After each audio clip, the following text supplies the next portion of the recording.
বন্ধুরা আজকে আমি দেখাবো এমন সাইটে কীভাবে ডিপোজিট করবেন। নিচে ডান পাশে প্রোফাইলে ক্লিক করবেন, তারপর এখানে দেখেন ডিপোজিটে অপশনে ক্লিক করবেন। এখানে দেখবেন বিকাশ এবং নগদ আছে, তো আপনারা যেটা দিয়ে টাকা পাঠাবেন সেটা সিলেক্ট করবেন। তো আমি বিকাশ সিলেক্ট করলাম।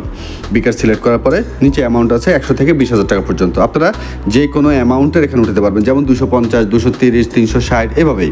তো আমি 2,000 টাকা সিলেক্ট করলাম। আবার একটা কথা হচ্ছে, যারা ফার্স্ট ডিপোজিট করবেন অবশ্যই নিচে এক্সপেন্ড একটা অপশন আছে, এই যে দেখেন আমি মার্ক করে দিচ্ছি, এক্সপেন্ডে ক্লিক করবেন। এক্সপেন্ডে ক্লিক করলে এখানে যারা ফার্স্ট ডিপোজিট করবেন অবশ্যই 2,000 সিলেক্ট করবেন। 2,000 টাকা সিলেক্ট করার পরে আপনার এখানে দেখবেন যে বোনাসটা আছে, এই বোনাসটা আপনার অ্যাড হয়ে গেছে। আমি অলরেডি যে মার্ক করে দিয়েছি, দেখেন 2,000 টাকার সাথে 120 টাকা অ্যাড হয়ে গেছে। তারপরে ডিপোজিট নাওতে ক্লিক করবেন। এখানে আপনার বিকাশ নাম্বারটা বসাবেন, যে নাম্বার থেকে আপনারা টাকা সেন্ড করবেন। তারপরে সাবমিট ইউর ওয়ালেট অ্যাকাউন্টে ক্লিক করবেন। এখানে একটু খেয়াল করেন, সেন্ড মানি করতে বলে নাকি ক্যাশ আউট, এটা একটু ফলো করবেন। এখানে যদি সেন্ড মানি বা ক্যাশ আউট করতে বলে নাম্বারটা কপি করে বাস আপনারা টাকাটা ছেড়ে দিবেন। ধন্যবাদ অ্যামউইন গেমসের সাথে থাকার জন্য।